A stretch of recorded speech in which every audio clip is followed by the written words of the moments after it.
Assalamualaikum warahmatullahi wabarakatuh. Sampurasun. Barudak, tepang deui urang dina pangajaran bahasa Sunda di kelas 8. Pangajaran anu salajengna, urang bakal medar ngeunaan carpon. Nyaeta carita pondok. Kompetensi dasar serta tujuan pembelajaran 3.7 memahami dan mengidentifikasi struktur, unsur, dan aspek kebahasaan carita pondok. 4.7 menanggapi nilai-nilai carita pondok dengan memperhatikan unsur-unsur intrinsik, struktur teks, serta aspek kebahasaan. Tujuan pembelajaran.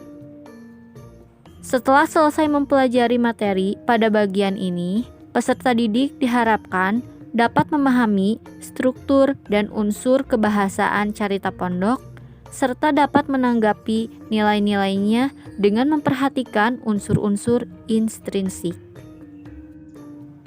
Carita pondok.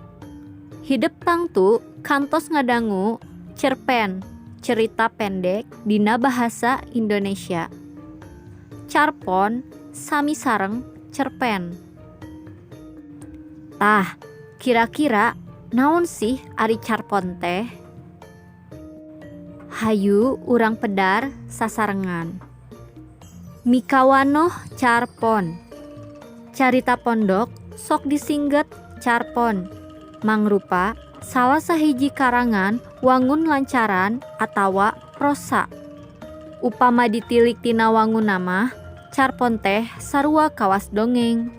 Bedana, carpon mah eusina henteu ngandung unsur anu pamohalan atawa hayalan, tapi napak dina kahirupan manusia sapopoe. Disebut carpon lantaran caritana memang pondok. Sanajan kitu, ari lalakonna mah tamat sacaritaeun. Ukuran jumlah kecap dina nyieun carpon nyaeta 5.000 dugi ka 10.000 kecap.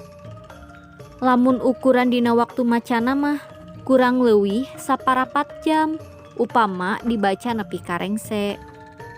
Upama diketik dina spasi make kertas ukuran A4 bisa 4 nepikeun ka 8 lambar. Tangtu wae carpon barudak mah umumna leuwih pondok tidinya. Kajadian-kajadian dina carpon mah saperluna bae, henteu nyoksok jero. Kajadian anu dicaritakeunana museur kana kajadian utamana. Nu dicaritakeunna oge hal-hal anu penting. Dipika nyaho kudu maca. Jalan caritana tepung kapengkol kawas dina novel. Para palakuna oge terea teuing, malah aya carpon anu palakuna ngan saurang. Ilaharna pangarang sok ngagunakeun palaku kuring atawa manehna. Unsur-unsur dina carpon. Anu kahiji aya tema, disebut oge jejer.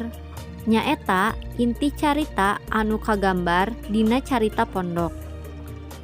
Anu kadua aya palaku atawa tokoh carita. Nyaeta ngaran-ngaran anu ngalalakon dina eta carita. Anu katilu aya latar. Biasana dibagi jadi 2. Aya latar tempat nu nuduhkeun di mana kajadianana. Aya oge latar waktu nu nuduhkeun iraha kajadianana. Anu kaopat aya alur atawa plot. Mangrupa runtuyan kajadian anu ngawangun jalana carita. Biasana alur aya anu maju, aya alur anu mundur, aya oge alur campuran. Pamungkas aya amanat. Mangrupa pesen pangarang anu hayang ditepikeun kanu maca carpon. Tah barudak, anu salajengna urang diajar nulis carpon. Carpon mangrupa hasil reka cipta pangarangna. Jadi, lain lalakon anu nya-nya kajadian. Memang bisa wae kejadian nyata atau pengalaman sorangan oge. Dijadikeun dadasar pikeun ngarang carpon. Sanajan carita rekaan tapi kawas nu enya-enya kajadianana. Dina nyieun carpon, urang kudu nyieun heula rarancang karangan dumasar kana unsurna. Mimiti urang nyieun heula rangkai karangan. Anu eusina aya tema, naon tema carpon nu rek dijieunna. Anu kadua aya palaku, saha palakuna, sabaraha urang para palakuna, kumaha watekna. Anu katilu aya latar, di mana kajadianana, iraha kajadianana. Anu kaopat aya alur, kumaha jalan caritana, di mana mimiti caritana. Anu kalima aya amanat, naon anu hayang ditepikeun kanu maca.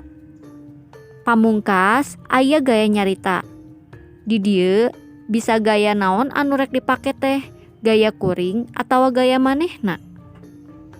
Tah eta kalebet kana rangkai karangan dina ngarang carpon. Ayeuna cobi hideup ngadamel karangan carpon di bumi masing-masing. Pek ayeuna hideup nyieun carpon, temana bebas, tapi samemehna jieun heula rangkai karanganana sapertos anu dijelaskeun sateu acana.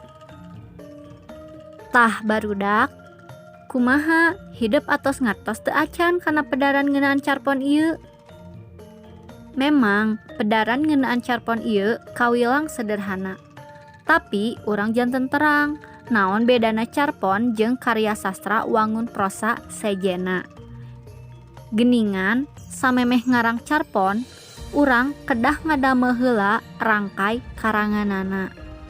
Mung sakitu wae pedaran ngeunaan carita pondok ieu. Pamugi hidup ayeuna tos tiasa ngahasilkeun karya sastra wangun carita pondok karangan hidup nyalira. Hatur nuhun kana sagala perhatosanana. Saninten buah saninten dibantun kaparapatan, hapunten abdi hapunten bilih seueur kalepatan.